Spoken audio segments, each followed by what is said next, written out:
Oke, luar biasa sekali hari ini. Selamat sore semuanya. Baik. Apa kabar? Apa kabar? Oke, baik, luar biasa. Kita kasih tepuk tangan yang meriah untuk hari ini. Iya. Kita kembali berkumpul di sini, suatu hal yang sangat membahagiakan, di mana pada hari ini kita akan berbincang-bincang dengan seorang narasumber yang sangat luar biasa. Acara kita hari ini adalah talk show Kita Sambut Bahasa Mandarin untuk Masa Depan yang Cerah bersama Novi Basuki. Luar biasa, kita kasih tepuk tangan dulu. Dan telah hadir bersama kita narasumber kita, Bapak Novi Basuki, seorang orang yang luar biasa. Kalau saya bilang beliau adalah tokoh bahasa Mandarin yang murni asli dari Indonesia. Luar biasa sekali. Kita akan dengarkan bagaimana seseorang yang lahir di Indonesia belajar ke Tiongkok untuk belajar bahasa Mandarin dan kembali ke tanah air untuk berbagi bersama kita semua.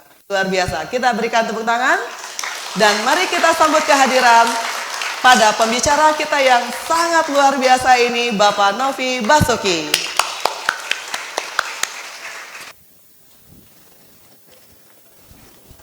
Selamat sore Bapak, selamat datang di Kota Sukabumi dan selamat datang di Dharma Ratna. Baik, kita sambut Bapak Novi Basuki dengan tepuk tangan yang paling meriah. Silakan Bapak. Oke, baik.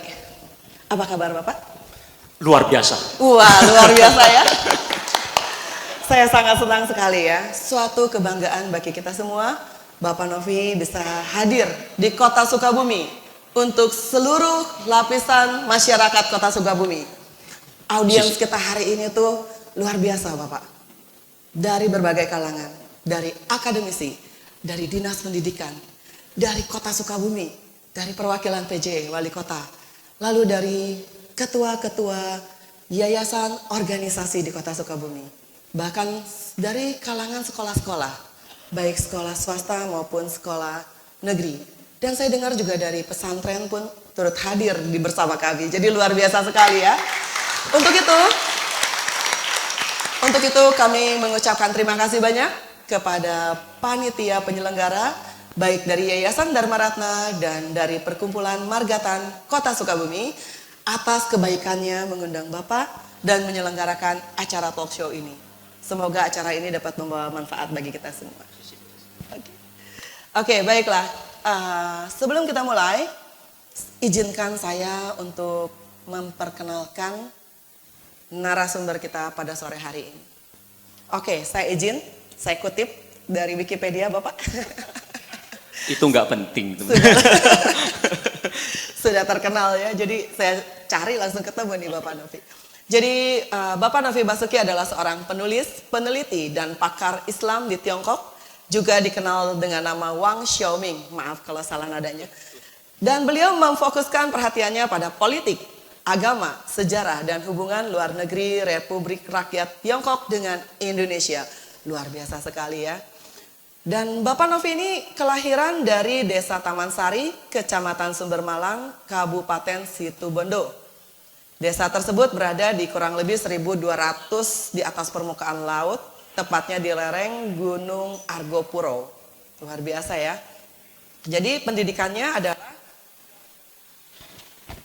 untuk pendidikan, Bapak Novi Basuki ternyata lulusan dari Pondok Pesantren Nurul Jadid Probolinggo. Luar biasa ya, seorang santri. Lalu melanjutkan pendidikannya di beberapa perguruan tinggi di Tiongkok dengan beasiswa pemerintah Tiongkok atau Chinese Government Scholarship. Luar biasa, studi doktoralnya ditempuh di Universitas Sun Yat-sen. Sebelumnya menyelesaikan pendidikan sarjana dan masternya di Universitas Huaqiao dan Universitas Xiamen. Berarti sudah S3. Luar biasa Bapak, keren sekali ya narasumber kita hari ini. Sungguh, waduh, lalu untuk karirnya, sekarang Bapak sebagai visiting scholar di China Asian Research Institute dan Universitas Guangxi, Associate Researcher in School of Foreign Studies, Universitas Teknologi Hefei, dan peneliti di Belt and Road Institute, juga Universitas Normal Jiangsu. Luar biasa, kita kasih tepuk tangan untuk narasumber yang luar biasa pada sore hari ini. Oke, Bapak, perkenalannya. Saya merasa seperti orang yang makan buah simalakama. Bingung, karena saya di satu sisi berpegang teguh pada apa yang dikatakan pepatah bahasa Mandarin Haonan dan Putih Tang Nian Yong, bahwa lelaki sejati itu katanya tidak akan pernah mengungkit-ungkit kesuksesan masa lalu. Sehingga ketika ibu moderator minta dibacakan CV saya merasa malu sekali. Karena itu adalah masa lalu, sementara kita hidup pada dunia hari ini dan esok hari. Tapi di sisi lain saya juga berpegang teguh pada satu pepatah lain yang bunyinya Puting lao ren yan, ci kui zai yan qian. Kalau kita tidak mau tunduk pada petuah dari senior, maka kerugian akan ada di depan mata. Maka saya tidak mau rugi, akhirnya saya mau diperkenalkan oleh ibu moderator tadi. Baik.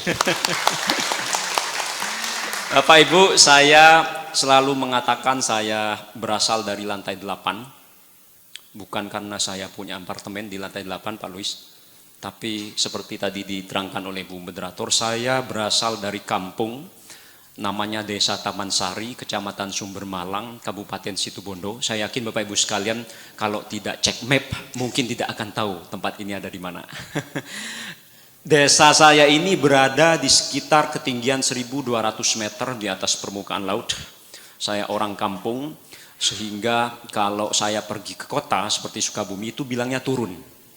Karena saya berasal dari lereng gunung.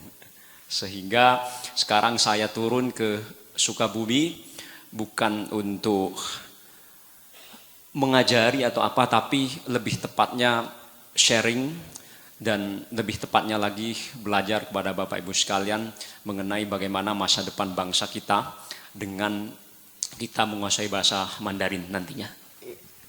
Sangat menarik Bapak dan sangat menginspirasi. Perkenalannya saja sudah menginspirasi, apalagi isi talk show-nya. Jadi Bapak Ibu, saya meminta Bapak Ibu kita tenang santai saja, karena ini adalah talk show dan bukan seminar atau workshop ya, yang seperti Pak Novi yang selalu lakukan selama ini.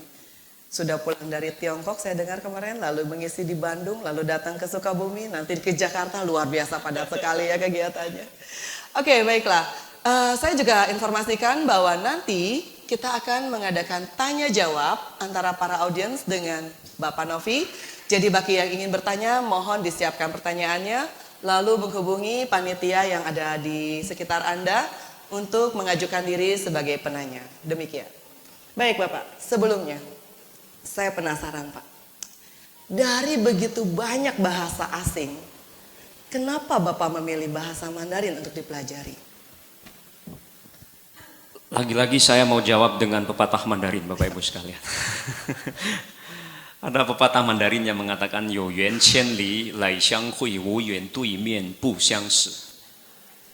Kalau kita berjodoh, jarak ribuan kilometer pun kita akan tetap bisa bertemu, tetap akan bisa berjumpa.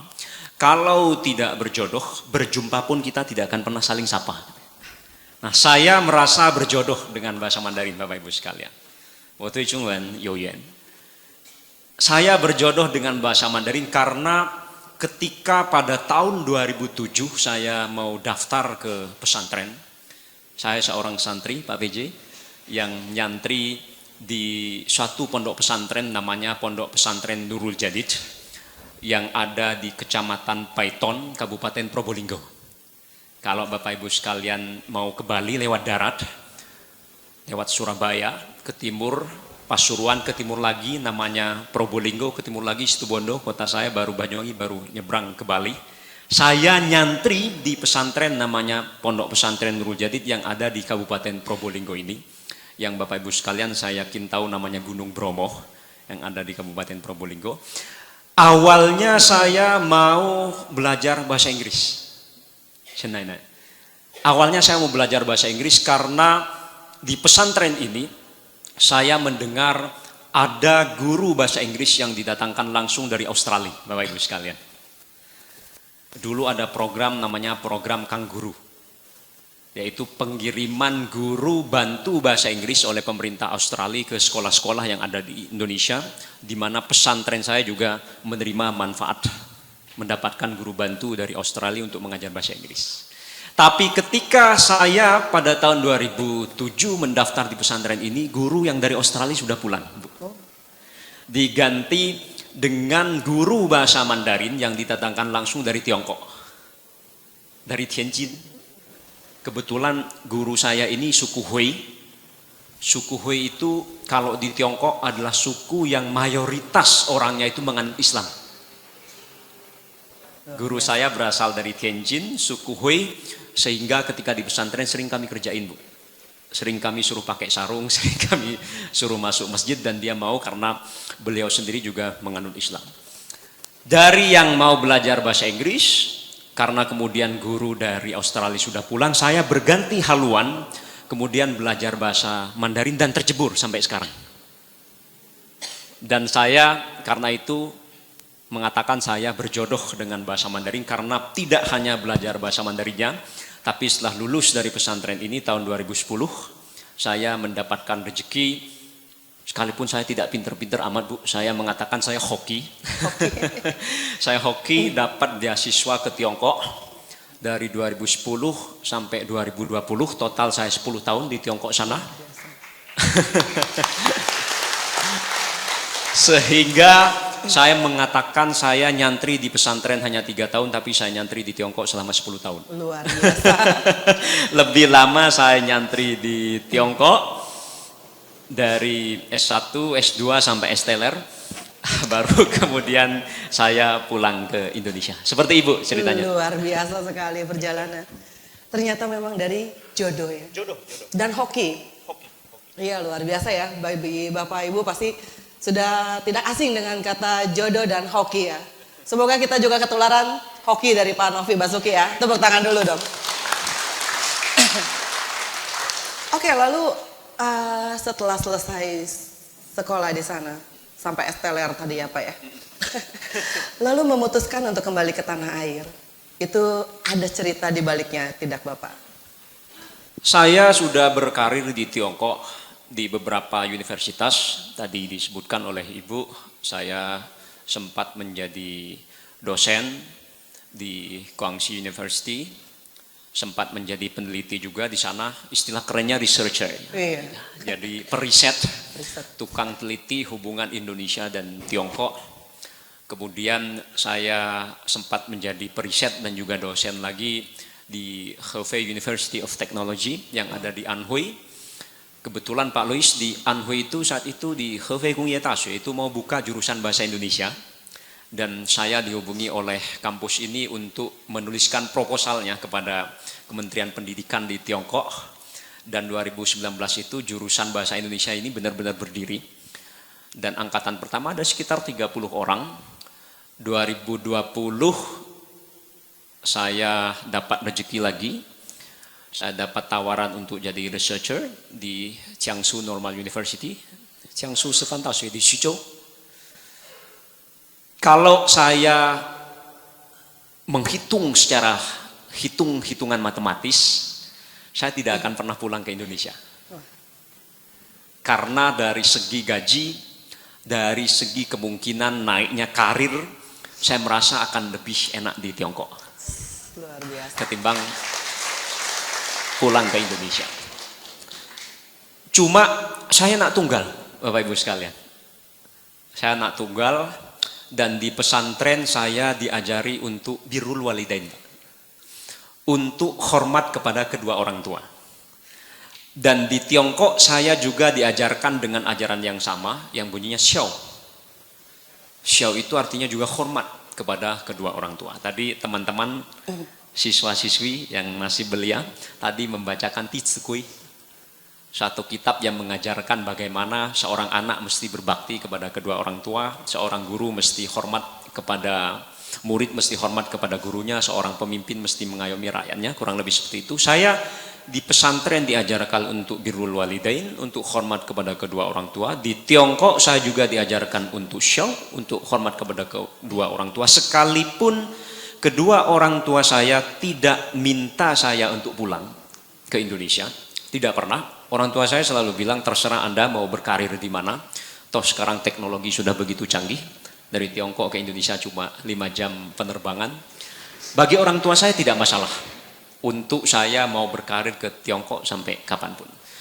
Cuma karena ajaran untuk hormat kepada kedua orang tua tadi, saya kemudian memutuskan untuk pulang ke Indonesia. Dan ternyata rezeki itu tidak bisa dihitung dengan hitung-hitungan matematis. Karena setelah pulang ke Indonesia ternyata saya juga dapat tidak sedikit rezeki yang kurang lebih sama dengan ketika saya masih berkarir ke Tiongkok. Mungkin ini yang dinamakan barokah ya Pak. Barokah itu ziyadatul khair fil khair katanya. Bertambahnya kebaikan di atas kebaikan. Nah mungkin karena karena saya birrul walidain, hormat kepada kedua orang tua, sehingga sekalipun saya pulang ke Indonesia rezeki kok kayaknya masih ada saja. Luar biasa. Kalau hitung-hitungan matematis saya tidak akan pernah pulang. Karena jenjang karir, gaji akan jauh lebih baik, tapi ternyata tidak begitu juga. Iya. Tidak begitu juga. Mou shi zai ren, cheng shi zai tian. Manusia itu mengusahakan, Tuhan yang akan menentukan. Nah, Tuhan menentukan saya untuk pulang ke Indonesia. Seperti itu, Bu. Baik. Sangat menginspirasi Bapak. Rezeki anak soleh, anak yang berbakti kepada orang tua. Itu istilah kalau anak-anak zaman sekarang di kita gitu. Rajin menabung dan tidak sombong. Baik, luar biasa. Jadi bakti kepada orang tua sudah dibuktikan langsung oleh Bapak Novi Basuki. Ternyata membawa rezeki bagi anak-anak yang dapat berbakti kepada kedua orang tua. Kita kasih tepuk tangan yang sangat meriah. Satu pelajaran yang bisa kita dapatkan, bahwa secara hitungan matematis nilai rupiah yang akan didapatkan, mungkin bukan rupiah di sana, renminbi ya. Nilai mata uang yang didapatkan ternyata tidak menggoyahkan bakti seorang Novi Basuki kepada kedua orang tuanya. Luar biasa, sangat menginspirasi. Baik, kemudian saya yang di sini dulu belajar sedikit-sedikit bahasa Mandarin. Susah. Lalu kalau Pak Novi ada nggak sih kesulitan atau tantangan terbesar ya Pak ya, saat belajar bahasa Mandarin, terutama di awal-awal ketika Bapak pindah ke negeri Tiongkok, entah dari bahasanya, entah dari budayanya, atau seperti apa? Boleh Pak. Banyak yang mengatakan bahwa Zhongwen是世界上最难学的语言. Bahwa bahasa Mandarin adalah bahasa yang paling sulit dipelajari di dunia ini. Konon itu juga dibuktikan oleh PBB, yang PBB juga mengatakan bahwa bahasa ini adalah bahasa yang paling sulit untuk kita kuasai. Tapi Ibu, saya belajar bahasa Arab dari SD. Sampai sekarang pun juga masih bahasa Arab, cuma kalau Arab saya dibandingkan dengan bahasa Mandarin saya yang baru saya pelajari di SMA itu, kok kayaknya lebih bagus bahasa Mandarin saya. Sehingga menurut saya kok rasanya batal atau patah ya, asumsi bahwa bahasa Mandarin ini adalah bahasa yang paling sulit dipelajari di dunia ini. Cuma saya belajar bahasa Mandarin di pesantren itu sering mengatakan bahwa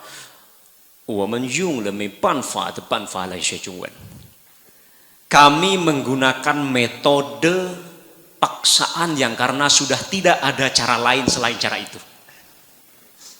Bagaimana? Dulu kami diwajibkan untuk belajar 3 bahasa sekaligus. Bahasa Inggris, bahasa Arab, bahasa Mandarin. Dan kami diasramakan. Di asrama bukan karena tidak nasionalis, kami juga diwajibkan untuk berkomunikasi menggunakan bahasa asing. Mau pakai bahasa Arab silakan, mau pakai bahasa Inggris silakan, mau pakai bahasa Mandarin silakan, yang penting tidak pakai bahasa Indonesia. Kalau kemudian pakai bahasa Indonesia, maka kami akan dihukum berdiri. Kami akan dihukum berdiri selama 2 jam. Selama 2 jam itu kami wajib untuk menghafal 20 kosakata baru. Kalau selama 2 jam tidak bisa menghafal 20 kosakata baru, lanjut berdiri. Sehingga saya mengatakan bahwa saya belajar bahasa Mandarin menggunakan metode paksaan yang karena tidak ada metode lain yang lebih efektif dibandingkan dengan metode itu. Kalau teman-teman Tionghoa mungkin sudah punya lingkungan berbahasa. Bisa jadi kakek neneknya bisa bahasa Mandarin.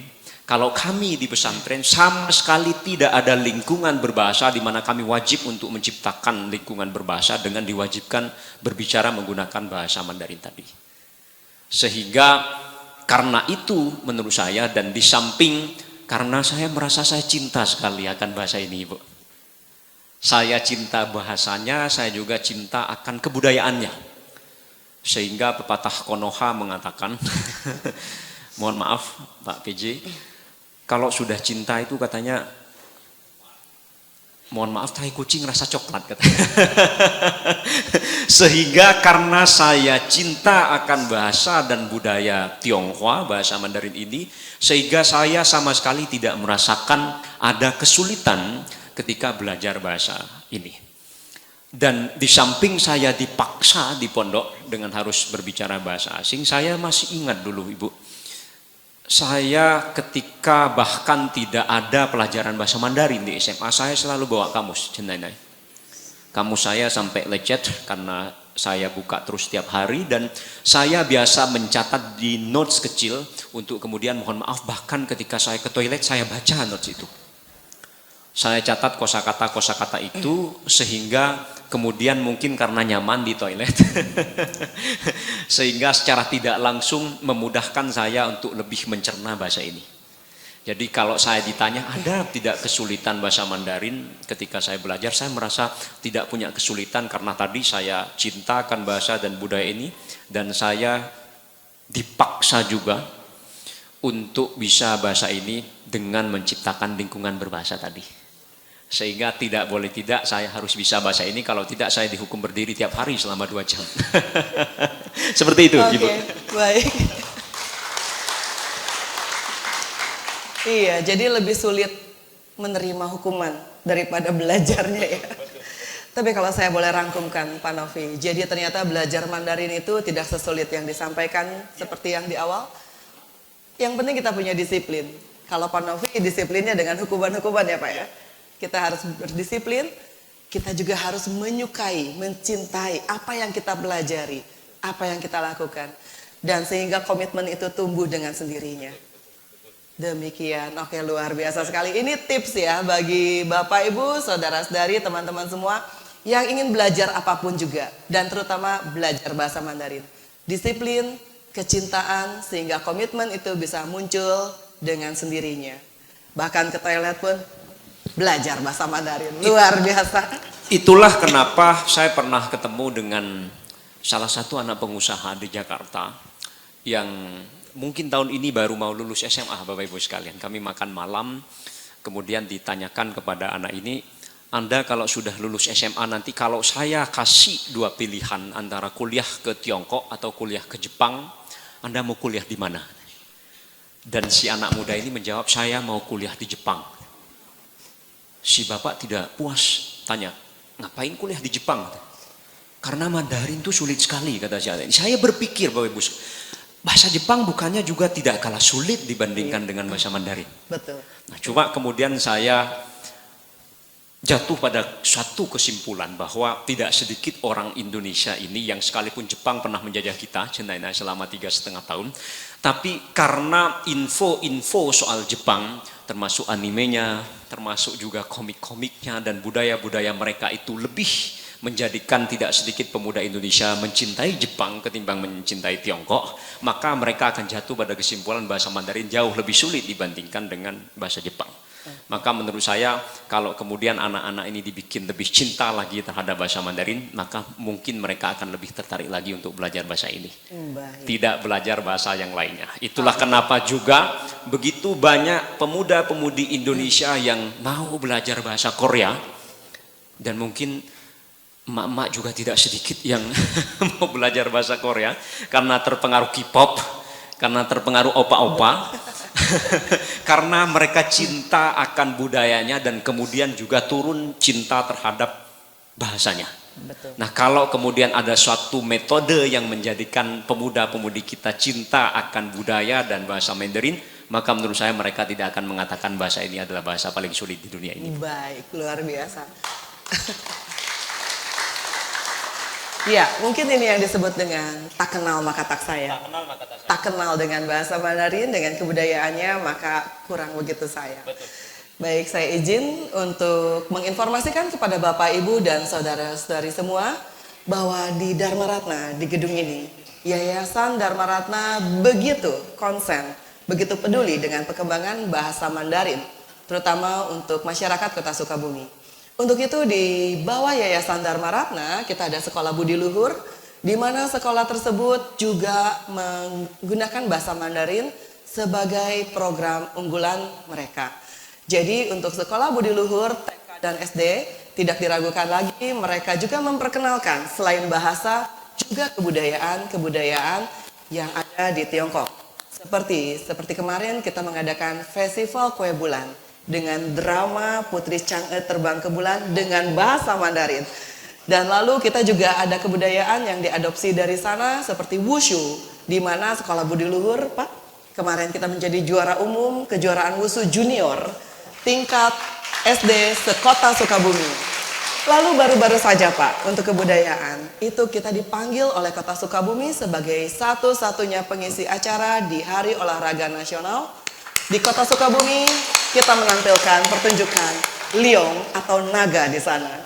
Luar biasa. Jadi bagi Bapak Ibu, silakan jika ingin belajar bahasa Mandarin atau mengenal kebudayaan dari Tiongkok seperti Wushu, Liong, Barongsai, dan mungkin juga kebudayaan yang lain, silakan menghubungi Sekolah Budi Luhur atau Yayasan Dharma Ratna. Demikian yang dapat saya informasikan. Terima kasih. Saya pikir kalau generasi senior dulu, terutama yang lahir pada tahun 65 ke belakang, mereka hidup pada suatu masa di mana bahasa Mandarin dilarang untuk diajarkan, di mana kebudayaan Tiongkok dilarang untuk ditampilkan, di mana koran bahasa Mandarin dilarang untuk beredar, di mana organisasi ketionghoan juga tidak dibolehkan untuk berdiri. Maka harap maklum kalau generasi senior, terutama tadi yang lahir 65 ke belakang tidak bisa bahasa Mandarin, harap maklum. Tapi menurut saya, bagi pemuda-pemudi Tionghoa sekarang sudah tidak punya alasan lagi untuk tidak bisa bahasa Mandarin. Karena tadi di Sekolah Budi Mulia misalnya Budi Luhur diajarkan bahasa Mandarin beserta dengan kebudayaannya sekaligus. Apalagi sekarang teknologi informasi juga begitu majunya. Kita bisa belajar bahasa apapun tidak terkecuali bahasa Mandarin dengan hanya bermodalkan HP kita dan internet kita. Buka YouTube, kita bahkan bisa bertemu dengan guru mungkin yang didatangkan langsung dari Tiongkok, yang video-videonya juga beredar di YouTube atau bahkan TikTok mungkin. Sehingga kalau pemuda-pemudi Tionghoa saat ini atau mungkin secara luas orang-orang Indonesia tidak mau belajar bahasa Mandarin di tengah maju pesatnya Tiongkok, maka menurut saya sangat disayangkan sekali. Nah, cuma saya merasa memang perlu ada tekanan-tekanan sepertinya Ibu. Iya. Di Budi Luhur fasilitas begitu memadai. Lause-lausenya adalah orang yang sangat berpengalaman mengajar bahasa Mandarin seperti Chen Nainai, mungkin sudah 60 tahun lebih mengajar bahasa Mandarin. Fasilitas-fasilitas memadai, kebudayaan-kebudayaan, alat-alatnya pun juga tidak kekurangan. Kalau di pesantren, kami serba kekurangan, Bapak Ibu sekalian. Di pesantren kami tidak boleh bawa HP, kami tidak boleh nonton TV, kami hanya dibolehkan akses internet seminggu sekali ketika libur hari Jumat. Tapi mungkin karena keterbatasan itulah yang kemudian memicu kita untuk bisa lebih cepat menguasai bahasa Mandarin. Betul. Sehingga Bapak Ibu sekalian, di pesantren belajar 2 tahun bahasa Mandarin, teman-teman santri sudah bisa berkomunikasi bahasa Mandarin untuk kebutuhan sehari-hari. Maka menurut saya memang perlu ada stick and carrot. Memang perlu ada reward, juga harus ada punishment. Iya. harus ada hadiah bagi mereka yang mau rajin belajar, tapi juga harus ada hukuman bagi mereka yang berleha-leha tidak mau belajar. Dalam skala yang lebih besar, Bapak Ibu sekalian, kita mungkin bisa menyaksikan negara-negara yang maju itu di dunia, kok kayaknya adalah negara-negara yang terhimpit oleh keadaan. Misalnya Singapura, negara yang dekat dengan kita, karena mereka terancam oleh Malaysia, karena mereka terancam oleh Indonesia, karena mereka tidak punya sumber daya alam semelimpah Indonesia dan Malaysia, akhirnya mereka terpacu untuk menjadikan negaranya jauh lebih hebat dibandingkan dengan tetangganya yang lebih kaya sumber daya alamnya.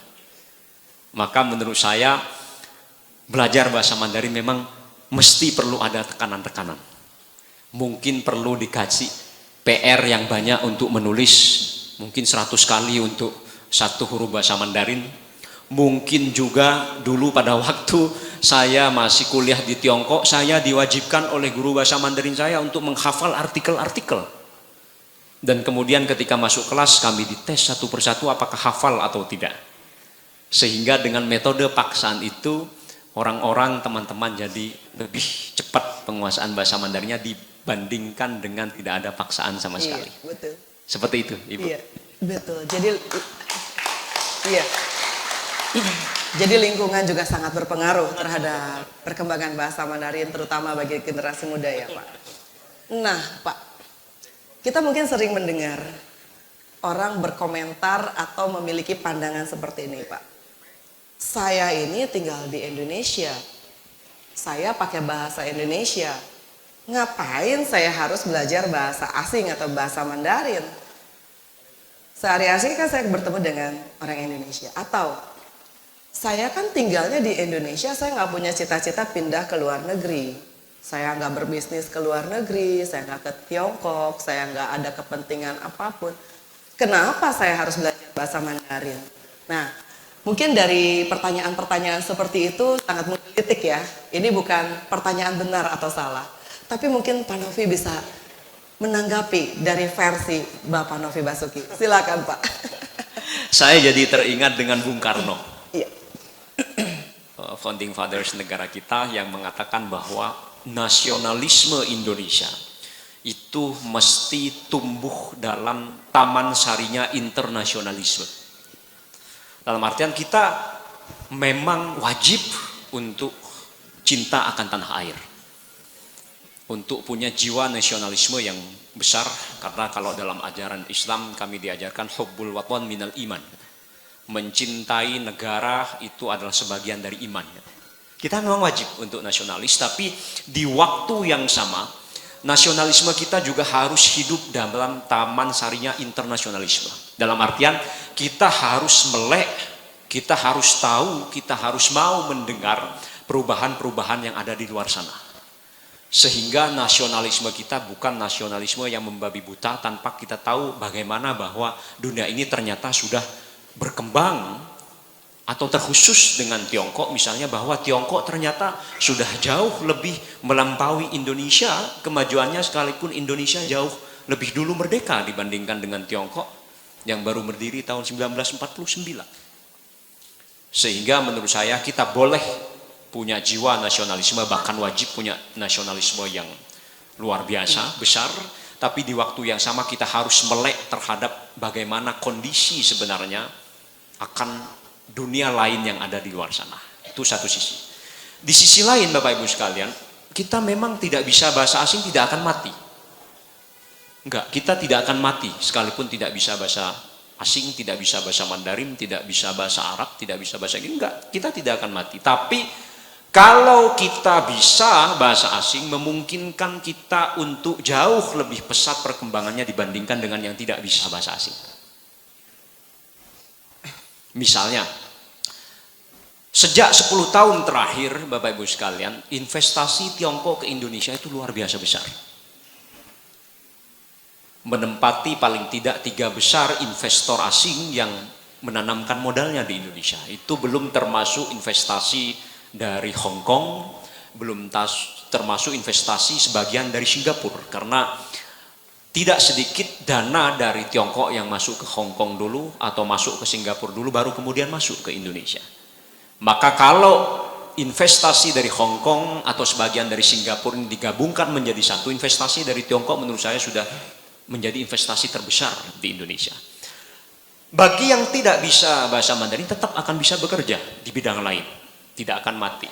Tapi bagi mereka yang bisa bahasa Mandarin, kesempatan untuk berkembang lebih cepat dibandingkan dengan mereka yang tidak bisa bahasa Mandarin akan lebih besar. Ada contohnya Bapak Ibu sekalian. Dari 2010 ketika pesantren kami untuk pertama kalinya mengirim santrinya, satu-satunya saya saat itu ke Tiongkok. Saya jadi kelinci percobaan saat itu, Bu. Sampai tahun 2024 ini ada sekitar 350 santri yang belajar bahasa Mandarin ke Tiongkok dengan berbagai macam jurusan. Ada yang ambil jurusan bahasa Mandarin, bahkan ada yang ambil jurusan kedokteran, ada yang ambil jurusan teknik sipil dan jurusan yang lainnya. Dan dari 350 santri yang kuliah ke Tiongkok ini tidak ada satupun santri yang menganggur. Tidak ada. Bahkan sebelum mereka lulus pun itu sudah dihubungi oleh perusahaan-perusahaan untuk mereka bisa bekerja di perusahaan itu dengan gaji jauh di atas UMR. Bapak Ibu sekalian tidak perlu kaget ketika ada lulusan S1 dari Tiongkok minta gaji 15 juta satu bulan. Karena mereka punya daya tawar yang tinggi dan bahasa Mandarin sedang sulit-sulitnya di Indonesia. Teman-teman saya yang lulusan Tiongkok yang kerja di pabrik nikel misalnya smelter, gajinya 2 digit. Wow. Yang jadi penerjemah di kereta cepat Jakarta-Bandung misalnya juga 2 digit. Itu jadi penerjemah saja Bapak Ibu sekalian. Bayangkan kalau mereka kuliah di jurusan lain yang bisa bahasa Mandarin di samping juga bisa menguasai teknologi-teknologi yang ada di Tiongkok sana misalnya. Kemarin ketika saya mengisi di Bandung ada testimoni dari 2 orang yang bisa bahasa Mandarin, yang satunya lulus dari Hainan, dari Tiongkok dan sudah menjadi salah satu jajaran direksi di salah satu perusahaan padahal hanya kerja sekitar 10 tahun. Kemudian ada seorang perempuan yang tidak kuliah di Tiongkok tapi bisa bahasa Mandarin dan sekarang sudah menjadi kepala HRD.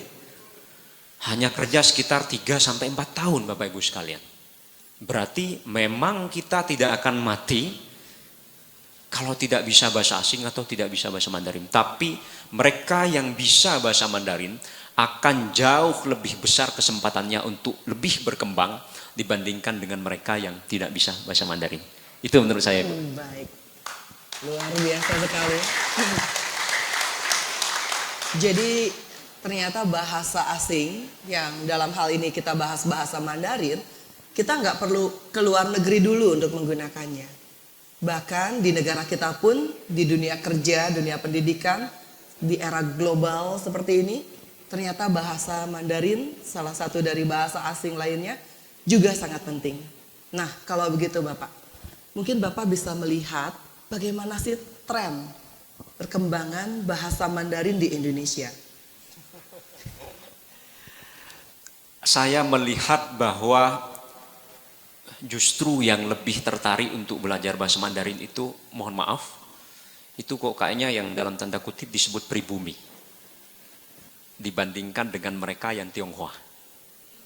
Saya menyaksikan begitu terutama di Jawa Timur mungkin. Sehingga Bapak Ibu sekalian kalau pergi ke sekolah-sekolah Tionghoa di Jawa Timur, di sekolah yang disebut sebagai sekolah 3 bahasa, itu yang mengajar bahasa Mandarin banyak yang pakai kerudung. Atau banyak yang lulusan pesantren. Contohnya salah satu sekolah 3 bahasa yang ada di Jember, itu guru bahasa Mandarinnya selain dari Tiongkok, juga tidak sedikit yang lulusan pesantren kami yang kemudian kuliah ke Tiongkok sana. Kenapa bisa begitu?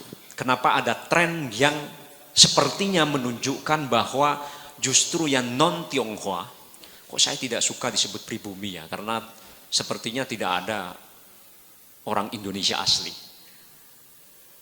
Sedikit melenceng dari tema, saya pernah menjadi penulis tetap di salah satu majalah sejarah di Jakarta, namanya majalah Historia.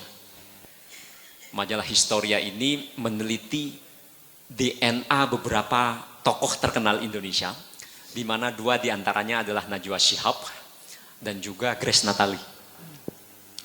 Najwa Shihab di mata kita kan orang Arab. Yang jadi pembawa acara Mata Najwa, orang Arab. Grace Natali di mata kita orang Tionghoa.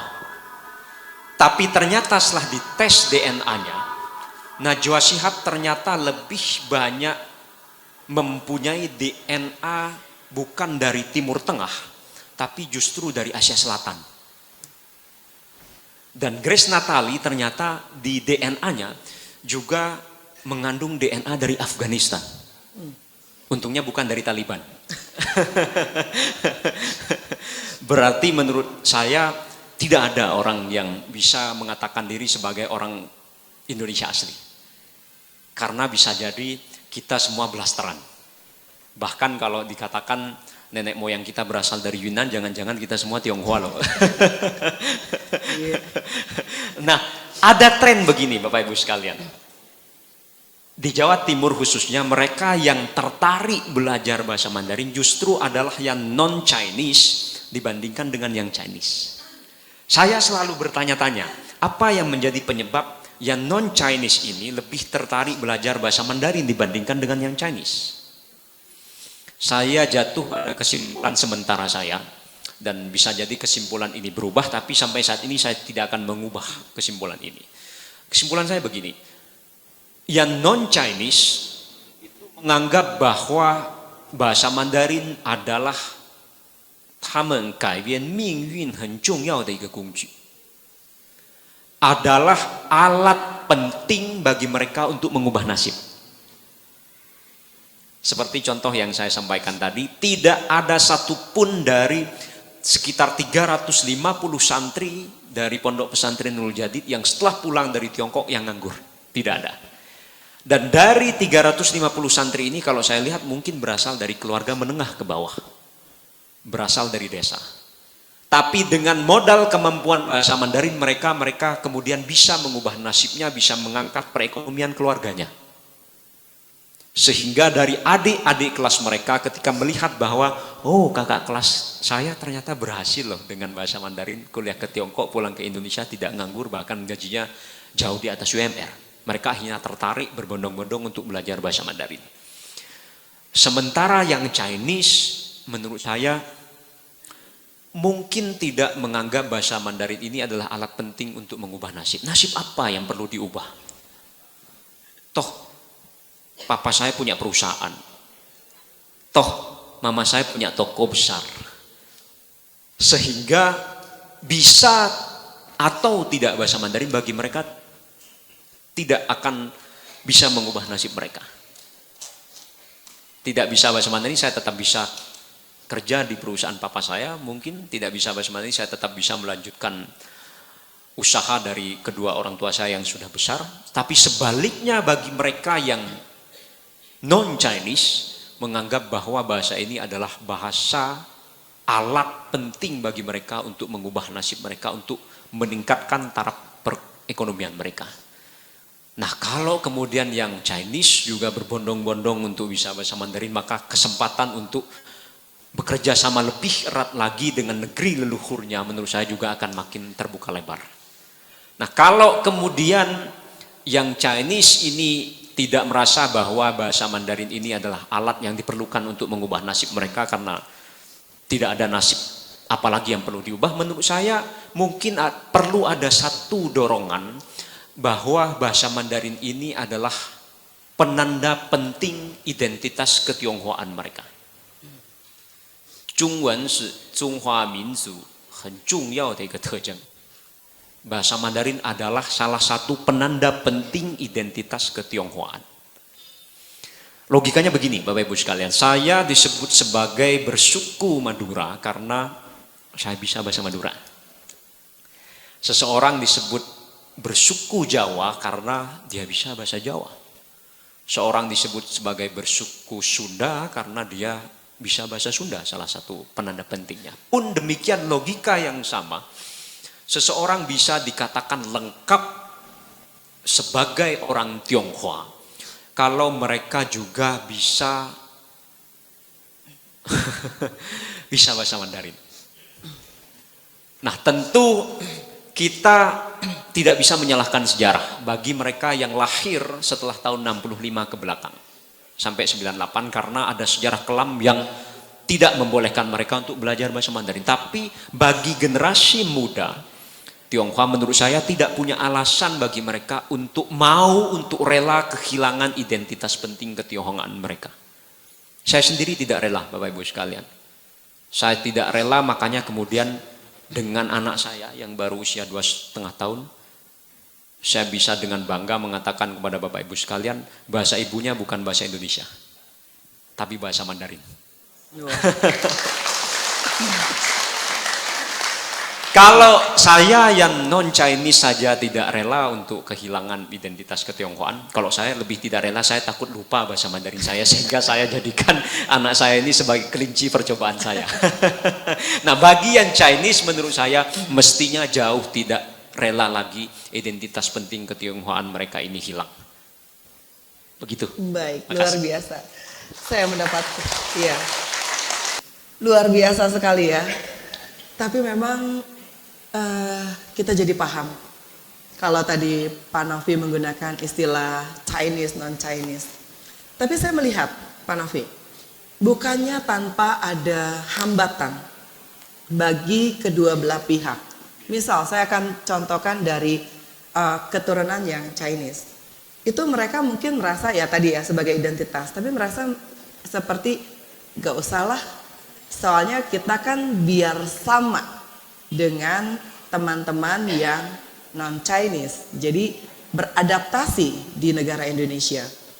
Tapi bagi teman-teman yang non-Chinese, Pak, hambatannya mungkin lebih besar, karena mereka mungkin ada anggapan, ngapain kamu belajar bahasa Mandarin, belajar kebudayaannya, kamu gak takut nanti kamu keyakinannya atau ideologinya akan berubah. Nah, ini bagaimana Pak Novi tanggapannya? Silakan. Ini ujian disertasi kalau ini.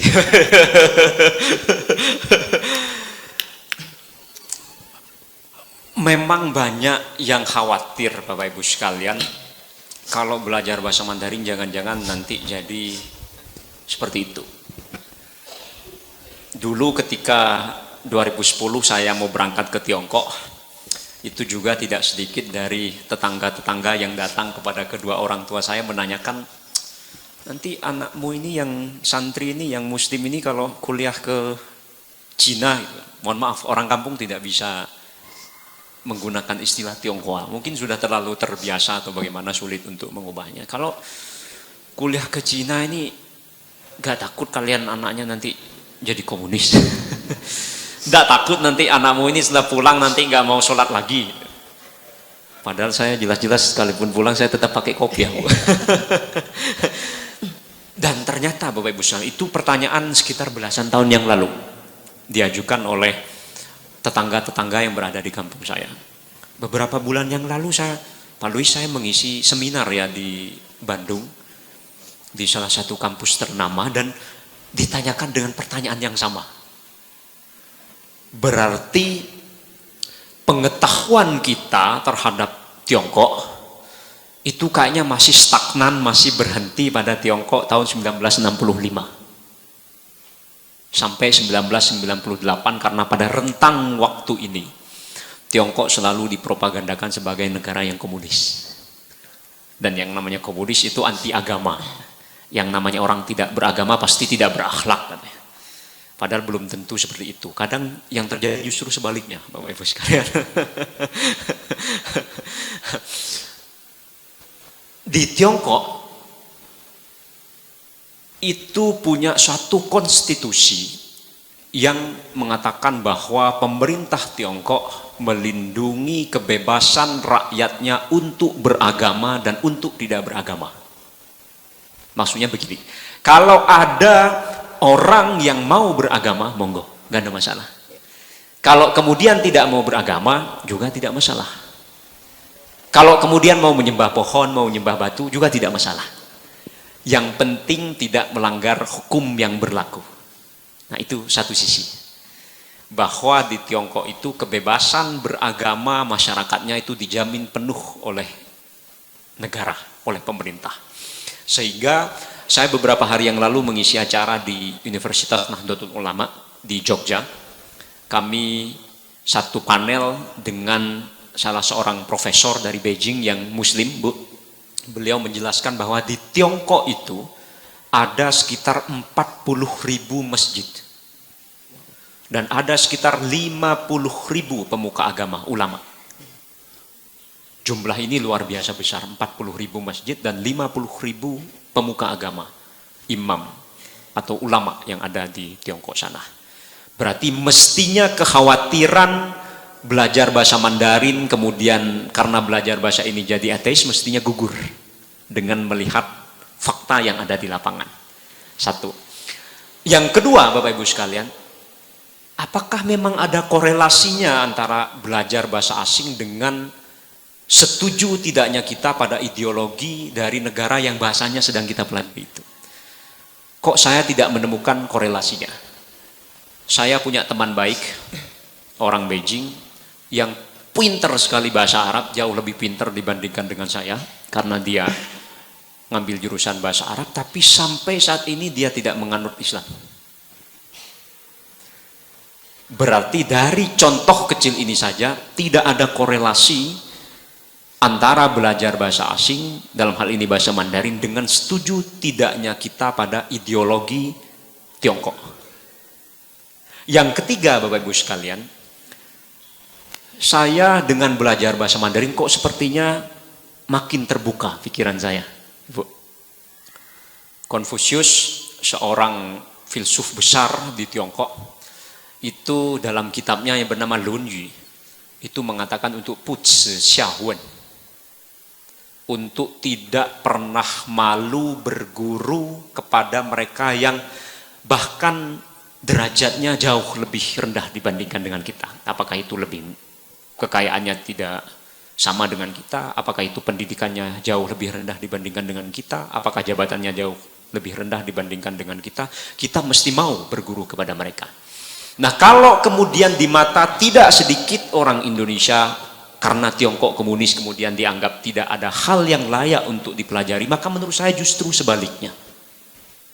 Pada masing-masing individu, pada masing-masing bangsa, pada masing-masing negara, menurut saya pasti ada hal-hal positif yang layak untuk kita teladani. Pun demikian di Tiongkok. Misalnya bagaimana orang Tiongkok mau bekerja keras, mau banting tulang dari pagi sampai malam seperti robot. Ini menurut saya adalah hal positif yang layak diteladani oleh kita di Indonesia. Misalnya juga bagaimana orang Tiongkok rajin belajar karena mereka ingin mengubah nasib, ingin mereka supaya bisa maju seperti negara-negara yang jauh lebih maju dibandingkan dengan mereka. Nah, hal-hal positif seperti ini menurut saya layak diteladani, terlepas itu berasal dari negara manapun, terlepas apa ideologi yang diterapkan oleh bangsa itu. Saya jadi teringat dengan pepatah Arab yang diajarkan ketika saya masih nyantri dulu. Khudil hikmah walau min fami kalbin. Ambillah kebenaran, ambillah suri tauladan, sekalipun mohon maaf, berasal dari mulut anjing. Makasih. Luar biasa. Berarti dengan pemaparan Bapak Novi tadi, maka kita harus mengurangi satu hambatan tersebut. Bahwa kekhawatiran yang selama ini kita hanya khawatirkan, itu ternyata tidak terbukti. Tidak ada korelasi antara belajar bahasa Mandarin atau mungkin dengan kebudayaannya dengan mengubah keyakinan atau ideologi seseorang. Tadi sudah dibuktikan juga dengan beberapa contoh nyatanya. Baik, luar biasa sekali. Saya didapat pesan lagi surat cinta dari panitia.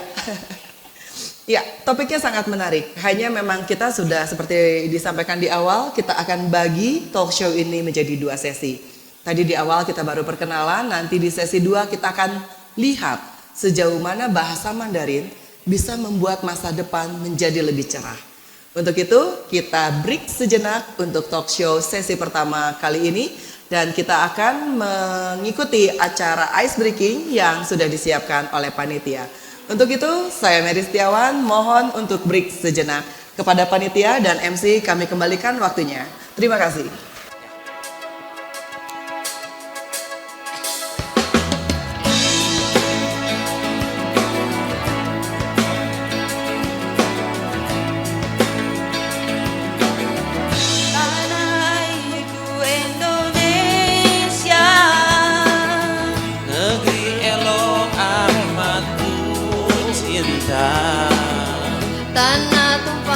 Daramu yang mulia, yang ku puja sepanjang masa.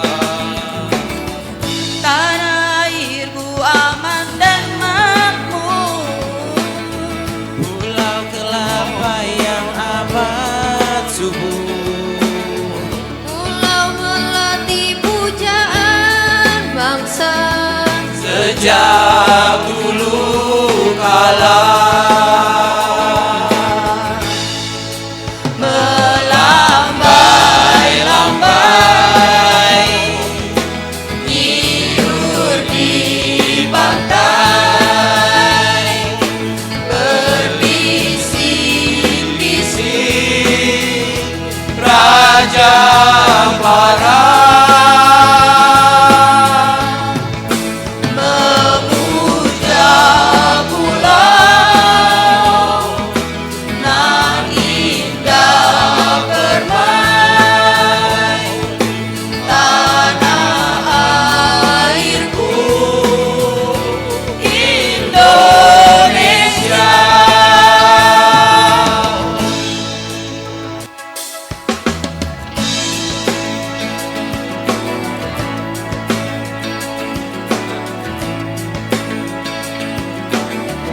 Tanah airku Indonesia, negeri elok amat ku cinta. Tanah tumpah darahmu yang mulia, Puja sepanjang masa. tanah airku aman dan makmur, Pulau kelapa yang amat subur, pulau melati pujaan bangsa. sejak dulu kala. Melambai-lambai niur di pantai, berbisik-bisik Raja Clara, memuja pulau nan indah permai, tanah airku Indonesia.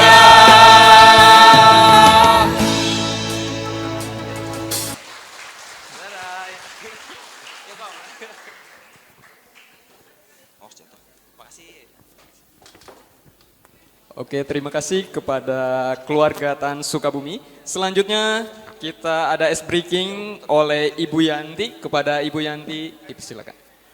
Selamat sore Bapak dan Ibu, saudara-saudara sekalian. Tadi kita udah terlalu serius ya, dengar Dovi Masuki bercerita pengalaman mengenai indahnya berbahasa Mandarin. Sekarang saya minta Bapak dan Ibu, kita akan bergerak sedikit. Saya minta Bapak dan Ibu berdiri di tempat. Bangun berdiri di tempat. Saya akan ditemani oleh rekan saya Hesti.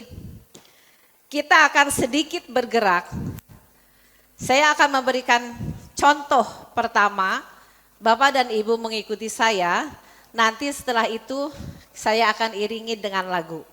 Ini melatih konsentrasi juga untuk Bapak dan Ibu.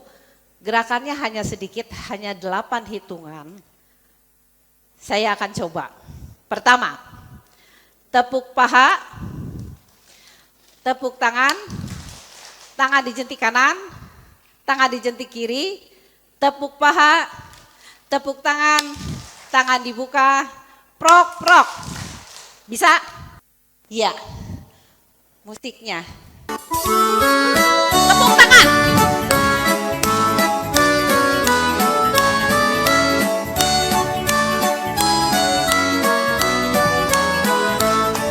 Pada hari Minggu ku turut ayah ke kota, naik delman istimewa ku duduk di muka. duduk samping Pak Kusir yang sedang bekerja, mengendali kuda supaya baik jalannya. Hey!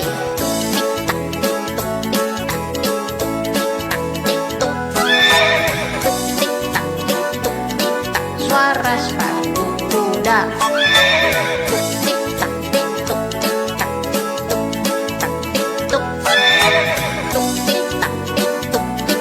Suara sepatu kuda.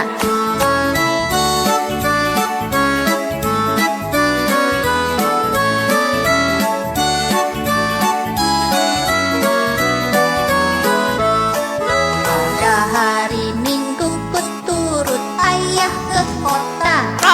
Naik delman istimewa, ku duduk di muka.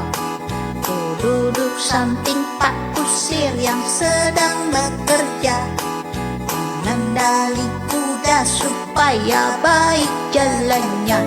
Hey!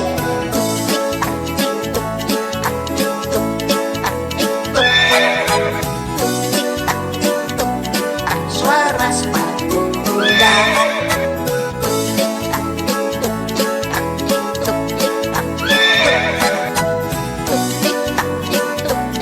Suara sepatu kuda.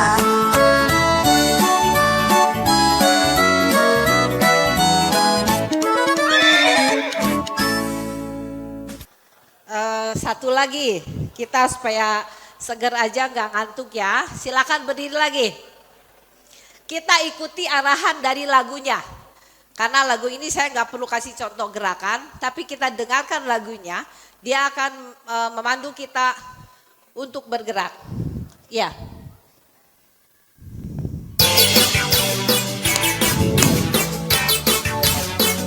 Tangannya ditekuk supaya tangan kita ini merah.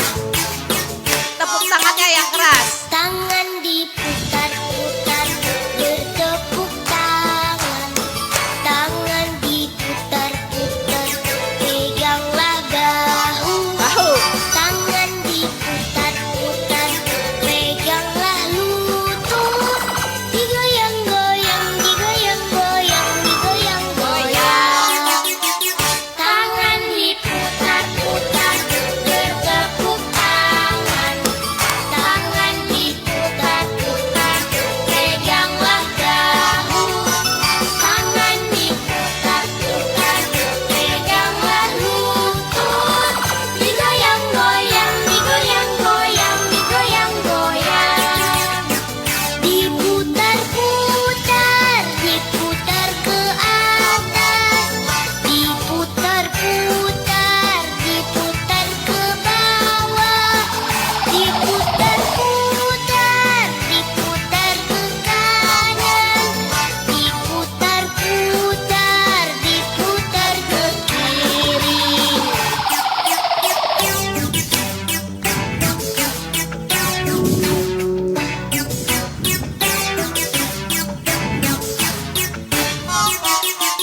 Tangan diputar-putar, bertepuk tangan. Tangan diputar-putar, peganglah bahu.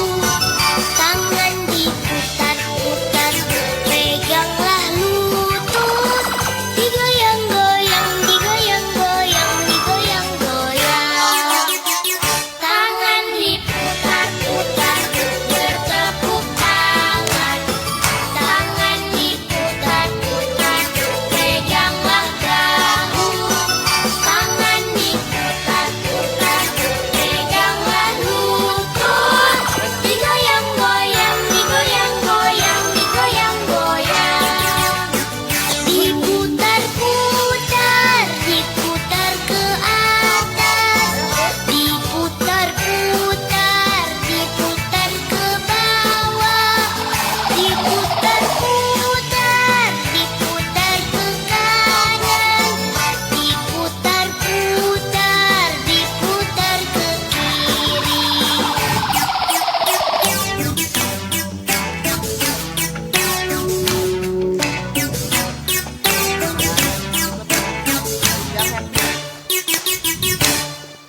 Terima kasih. Terima kasih banyak. Komunikasinya di sini.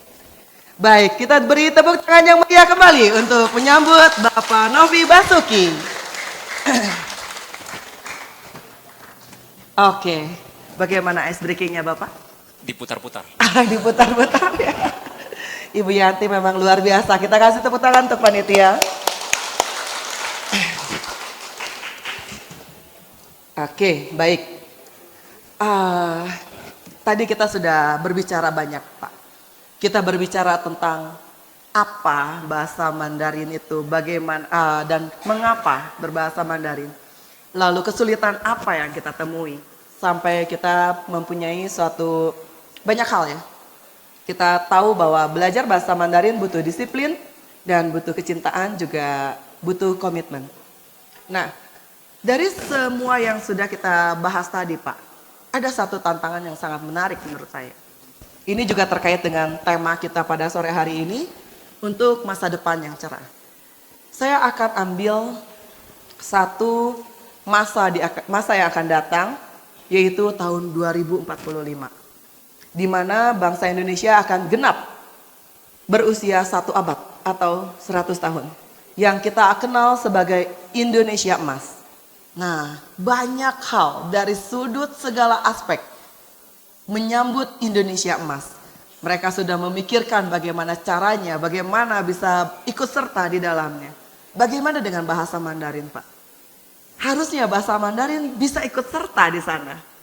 Tapi mungkin kita akan dengarkan bagaimana pemaparan Bapak Novi Basuki tentang peran bahasa Mandarin menghadapi Indonesia Emas. Silakan Pak Novi.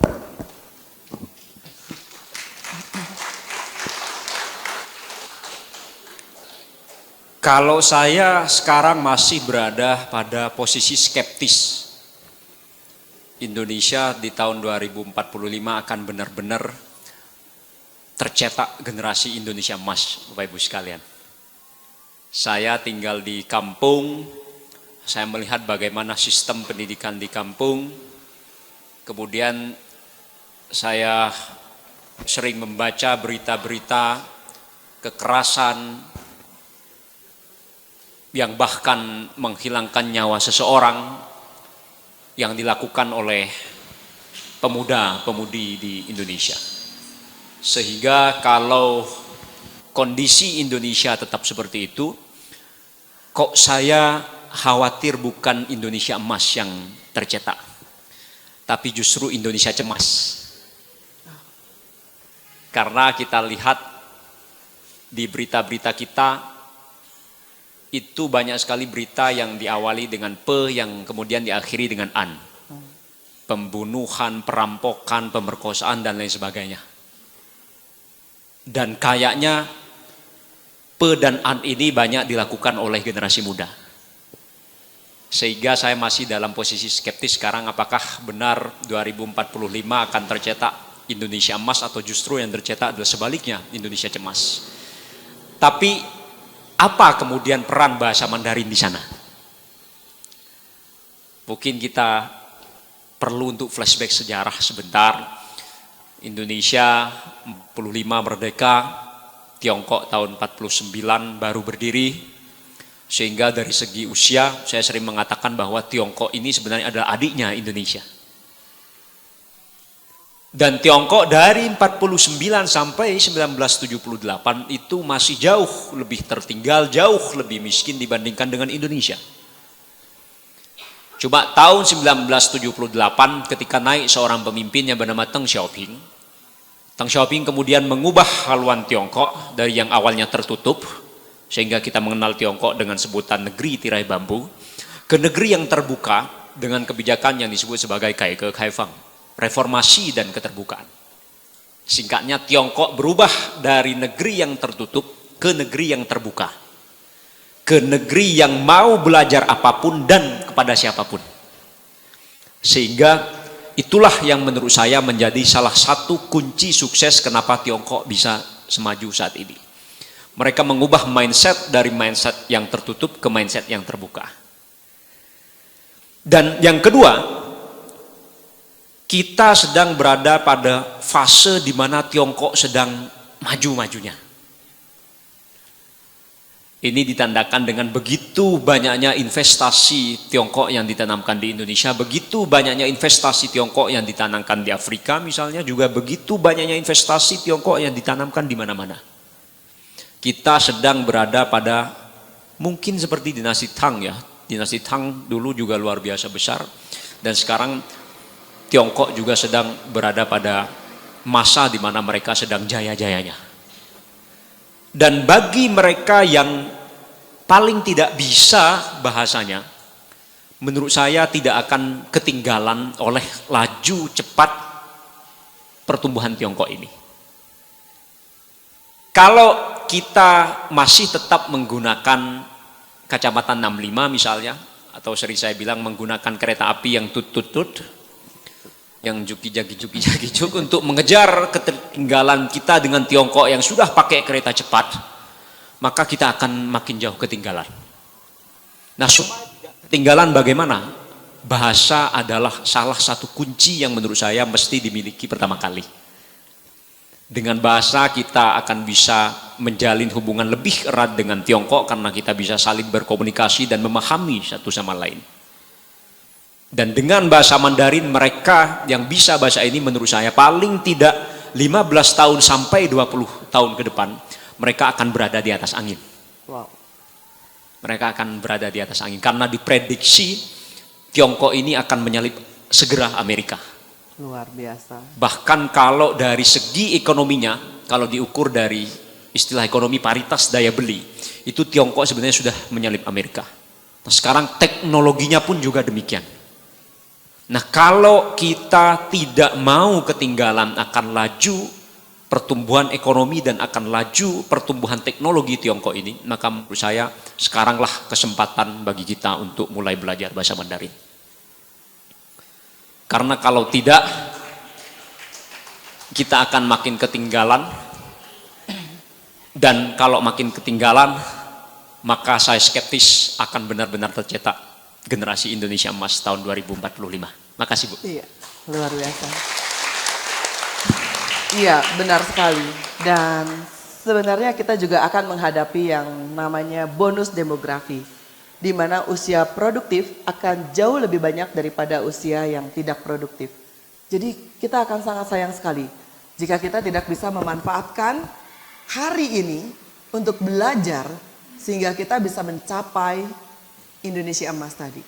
Saya berpikir, Pak, bahwa masa depan harus diciptakan.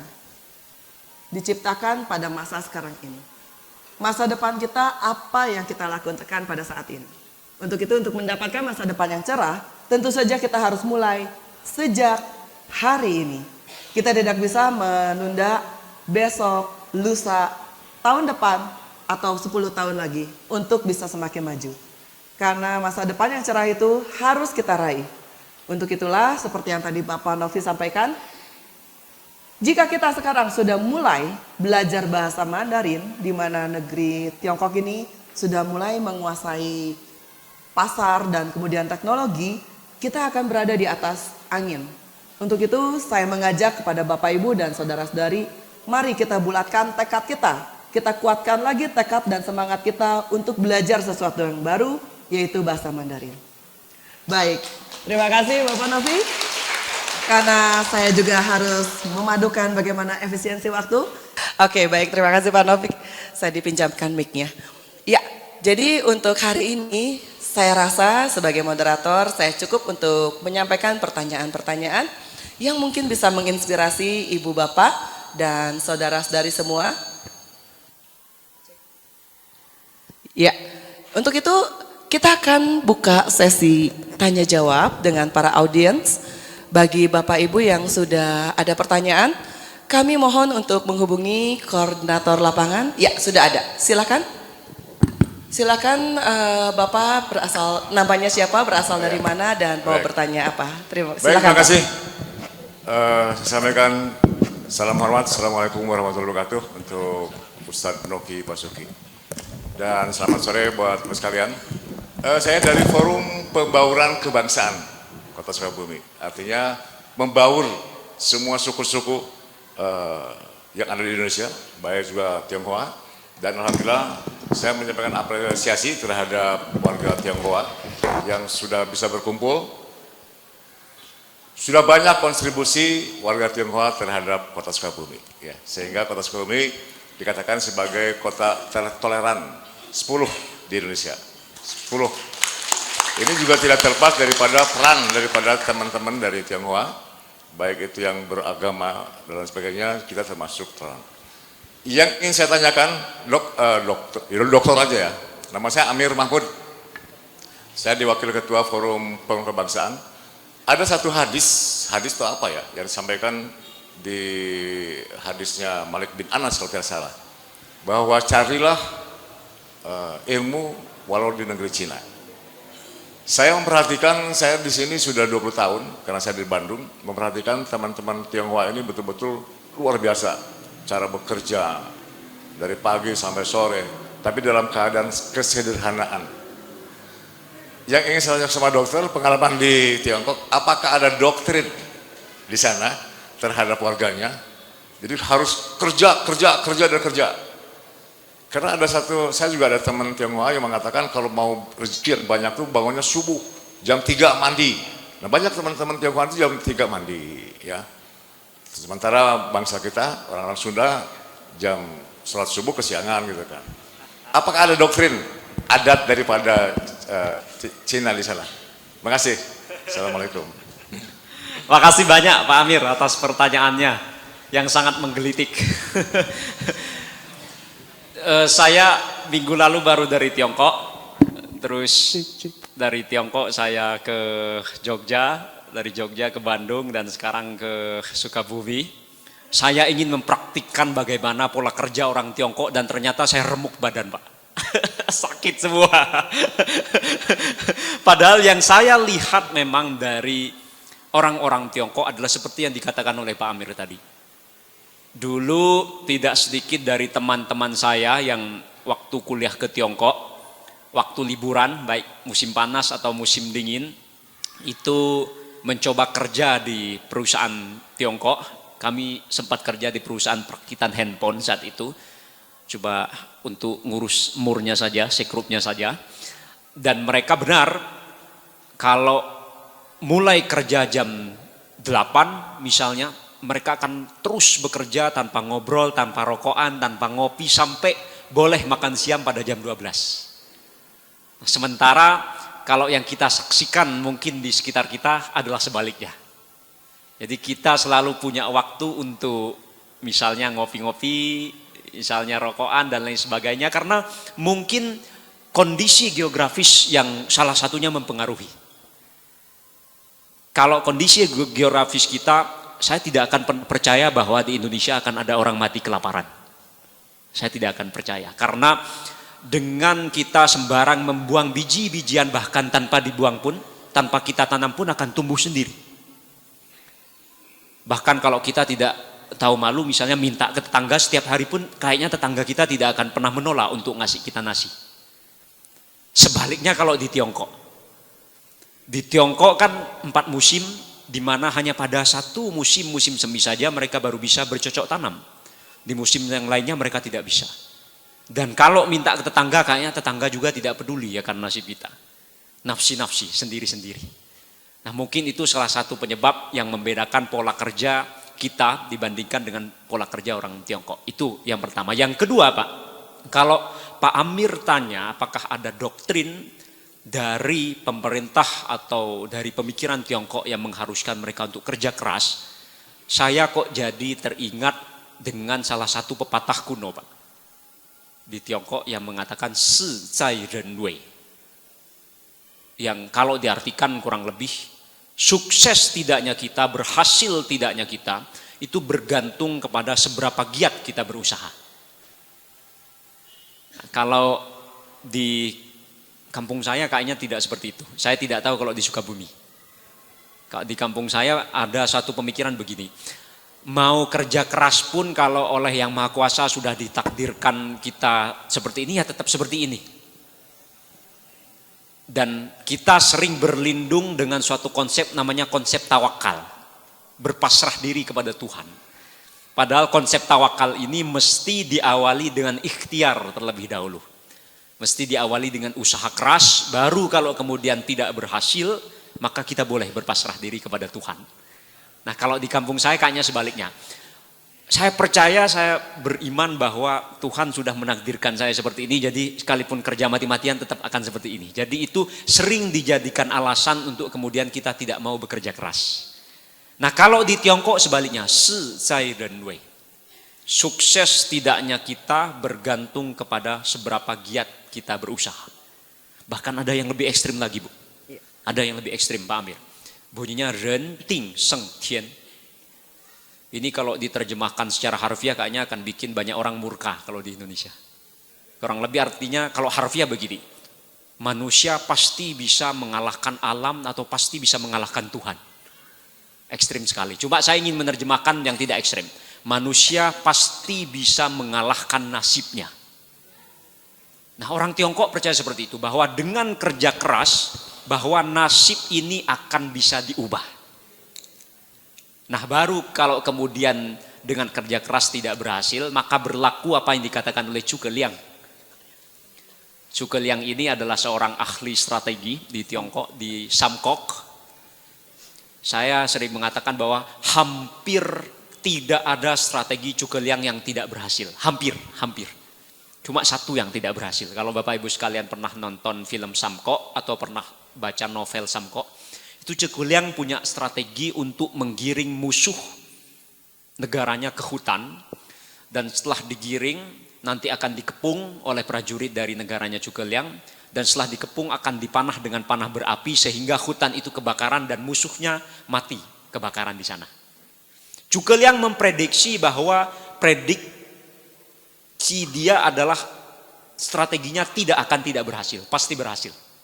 Karena dia melihat anginnya bagus, cuacanya bagus, tidak akan ada gangguan apa-apa. Nah benar musuhnya dikepung di hutan, benar dipanah dengan panah berapi, tapi tiba-tiba Pak, alam yang tadi terang benderang, cerah sekali, menurunkan hujan yang lebat sehingga hutan tidak jadi kebakaran dan musuhnya berhasil kabur. Zhuge Liang akhirnya bilang begini Pak, Mou shi zai ren, cheng shi zai tian. Yang artinya bahwa manusia itu hanya bisa mengusahakan. Tuhanlah nanti yang akan menentukan. Seperti itu Pak Amir, makasih. Baik, terima kasih Pak Amir atas pertanyaannya dan terima kasih Pak Novi atas jawabannya. Oke, saya akan buka satu pertanyaan kedua. Oh iya.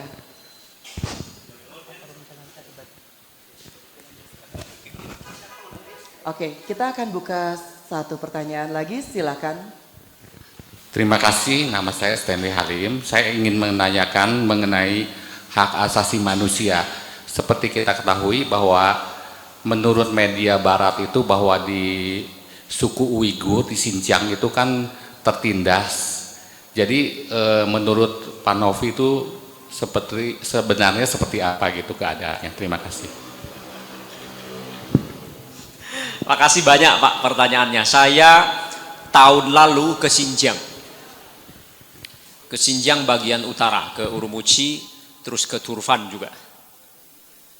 Dan saya bercerita dengan orang-orang Uighur di sana begini.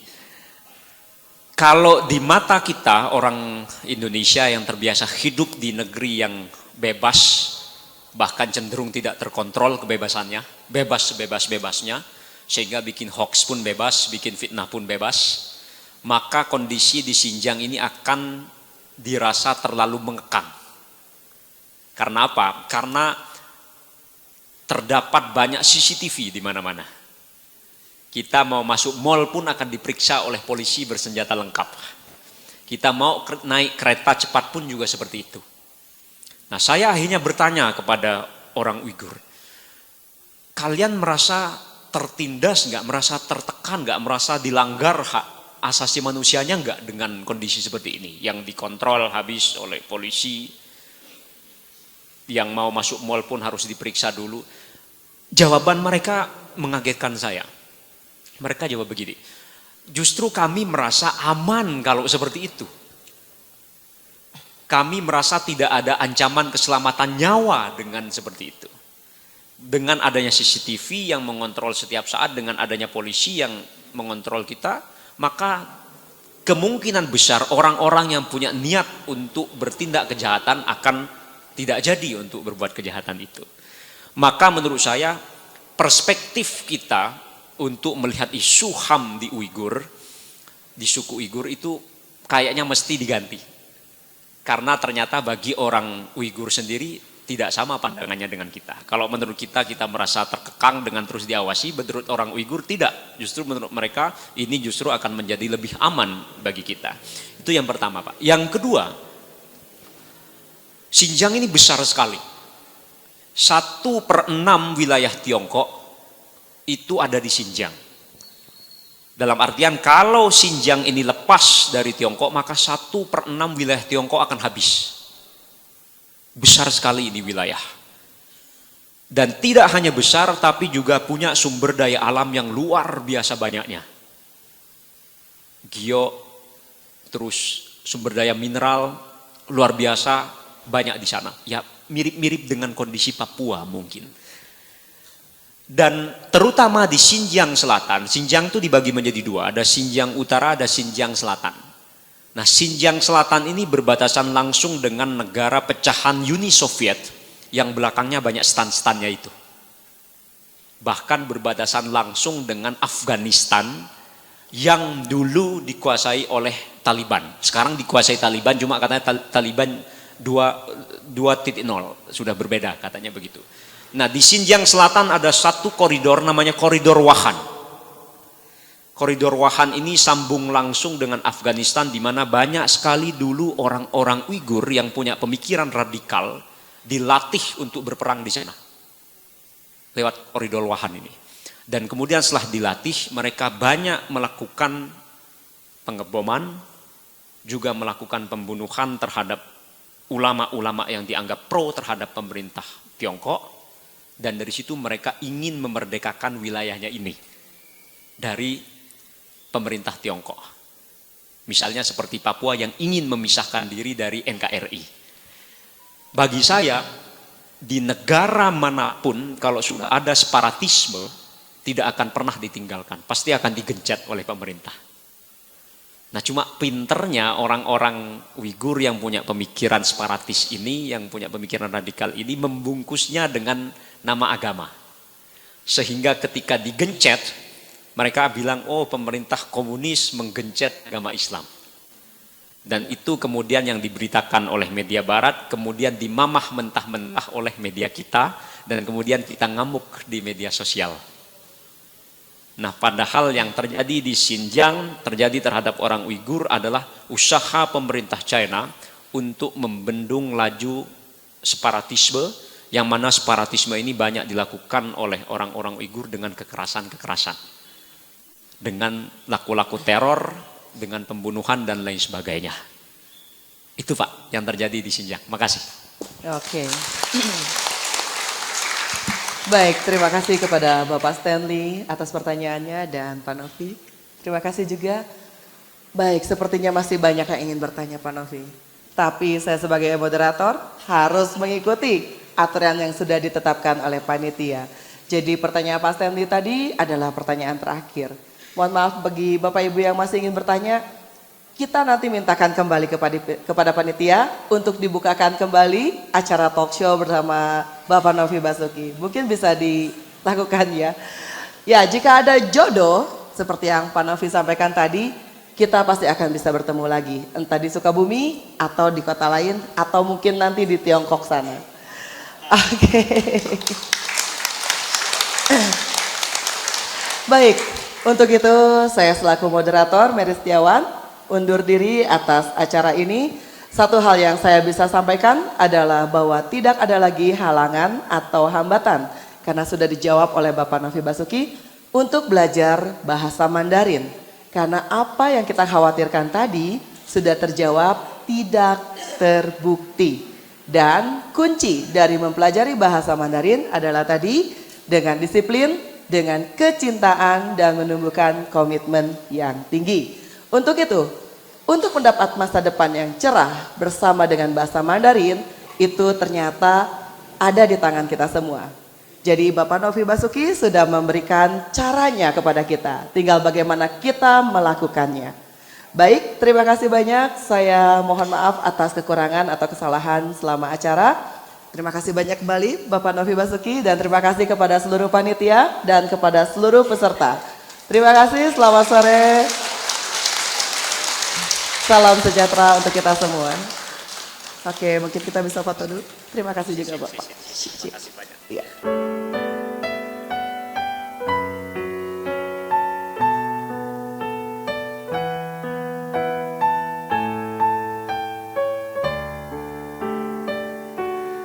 Indonesia 是我们的故乡，多么富饶，多么美丽。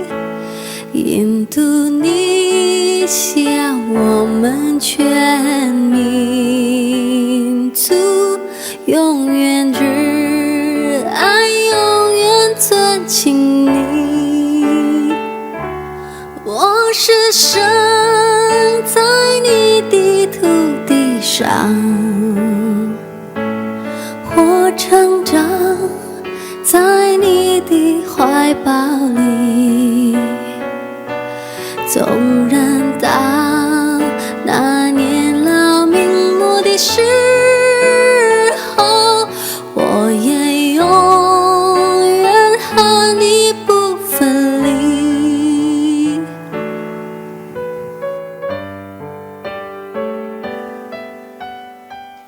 Namo Sang Hyang Adi Budaya, Namo Tassa Bhagavato Arahato Sama Sambuddhassa, Namo Sae Bodhisattvaya Mahasattvaya.